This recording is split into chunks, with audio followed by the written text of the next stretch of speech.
Thank you for watching NBS Face Off. I am Oscar Semweya Musoke, this evening with Mr. Rubondo. The status of the projects leading to oil production, you explain them well, you say so many things, but when shall we have the first oil? This week alone, you've signed host government agreements, but where is the oil? Thank you very much, Oscar. I said at the beginning, and maybe it's our problem, the challenge is the expectations of the people.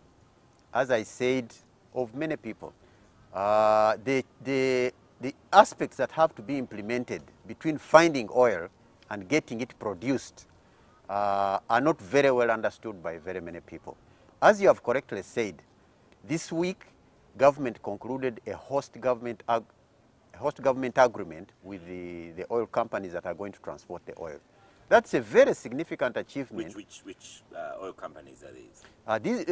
Fortunately, the pipeline has been structured in such a way that the companies which are producing the oil also own the pipeline, so that you can reduce the profit aspects of it. I mean, if they charge too highly for the transportation, that cost will be on their oil also. But in addition to the companies... That's what they wanted initially anyway. But in addition to the companies, you also have the Uganda National Oil Company, and I think we will have the Tanzania Petroleum Development Company, because as you are aware, this pipeline is going through Tanzania.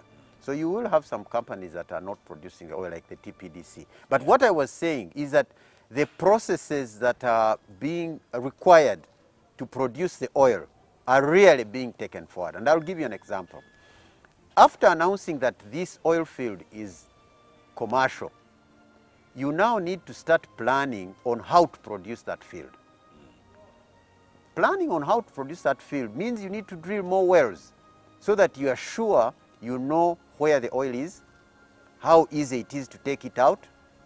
So that's called appraisal. That's a step you can't leave out, because if you don't do it properly, and there have been some examples around the world, you could actually think you have more oil than you actually have. And you set up infrastructure, and in the end you find that actually there is no oil to go into that infrastructure. Those are important steps. Well, now, coming back to the host government agreement. You've had a lot of exposure, so we are in a lucky position. We were able to learn from a lot of places, good and bad. You agree with that? Yes. So yes, but for example, there's a lot of rumor that already we'd had oil out, and it didn't help when, I think a couple of years ago, when there was a listing that actually Uganda sold some oil. Well, anybody who says that Uganda has sold oil before, that's laughable. And I think it's not something anybody should spend a lot of time on. But since it is being said by Ugandans, I think we need to respond in such a manner so that we also make an effort to bring them on board. But you can hear the efforts being made to transport oil. The building of a $3.5 billion pipeline. If it was not going through a pipeline, if it was going by trucks, you would see the volume of trucks. So there's no way crude oil has been transported or had been sold without seeing the massive kind of transportation requirement. Of course, some oil has been produced from the Albertan Graben, but this is very little oil when you are testing the oil fields to see whether, as I was telling you, when you are appraising, to see whether the fields can actually produce oil.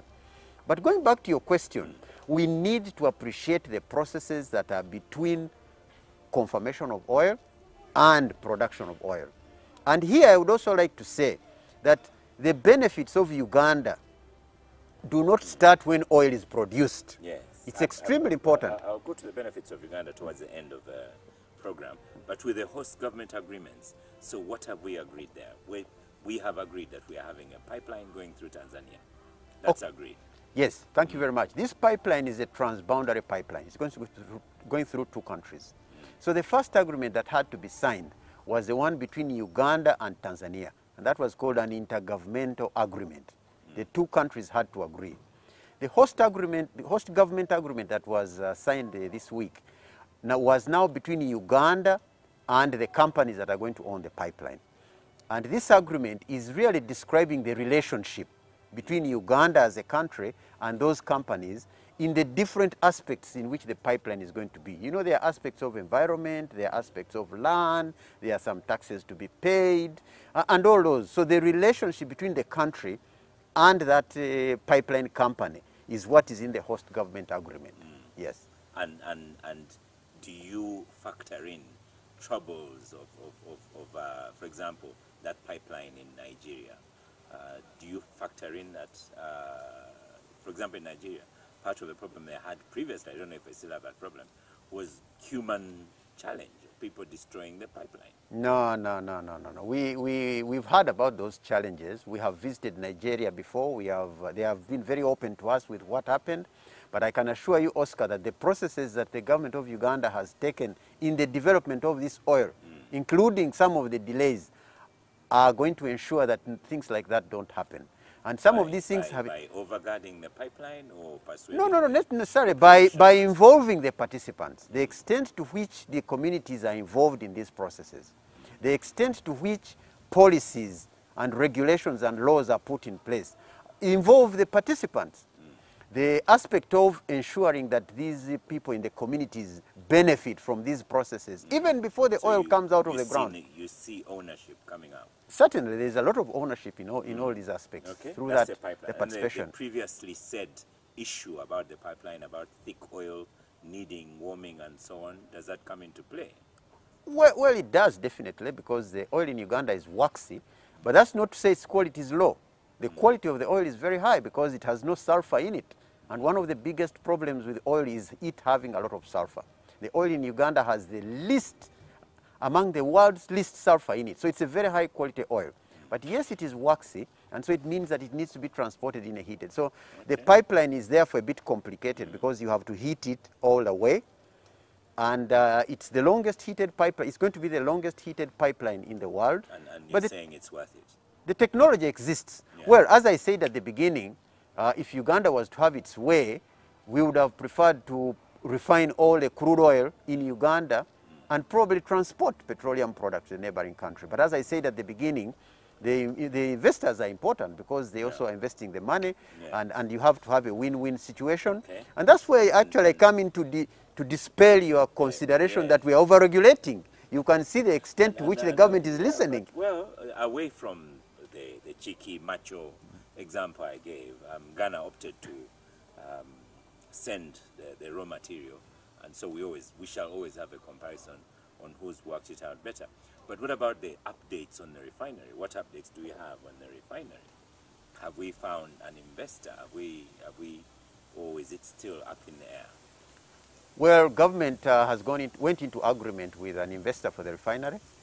The investor has been working on the early activities of this refinery. They have decided which type of refinery, with the participation and agreement of government, actually. And that's where regulation comes in. They have proposed which type of refinery should be built, and government has agreed.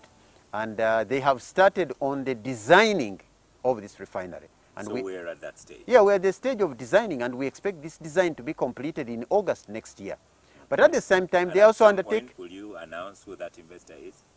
No, the investor is known, is the AGRC, and they have been on the ground for a long time. They're even undertaking an environmental social impact assessment of that refinery. That's ongoing. So they're on the ground, they are working, and it's a consortium of about 4 companies who are very well known and very well established, yes. And I have attended some workshops on refinery updates and so on, and there was a big discussion on compensation and land acquisition and how much land the refinery has. So post all that, are you as Mr. Rubondo satisfied that that has been well concluded as we move into the last section that will look at local content? Well, actually, I'm glad you bring up the land aspects because, first of all, as you will appreciate, the issues of land are not restricted to the oil and gas sector. No. You know that generally in our country, we have a challenge of land acquisition, especially for projects. But that aside, the oil and gas sector has very high standards. And when you're acquiring land for the oil and gas sector, it has to achieve those international standards because that's where the money is going to be borrowed from. I think it met the international standards. The problem was the education after the land ownership. And that was the sticky point, that the oil industry did not give enough education to people who are receiving land monies. It actually does give the education to the people. And for instance, if you take in the land area, the people who were affected in the refinery land, for instance, are over 7,000 people. And these were in about 2,600 families. But over 2,500 out of these actually were educated, accepted the compensation, and left. And it's only about 18, some of whom actually also took the compensation, that continue kind of raising issues and grumbling. So it's not completely fair to actually give the impression that the land acquisition problem has had challenges. On the contrary, over 95% of the project-affected persons, not only in the refinery, but also in the land that is being acquired by Total to build a CPF in Vulisa, because there were about 600 people on the ground. Out of these, over 550 have accepted the compensation and it is going forward. But the ones who remain, and I think you can understand where it comes from, when it comes to somebody paying for your thing, you can understand why there will always be, I could have got more, maybe I could have got more, and all that and all that. But I want to assure you that the people complaining about the processes of land acquisition in the oil and gas sector are the very small minority compared to those who are actually appreciating what is being done. So education is being done, actually. Okay, let's stop for a final break.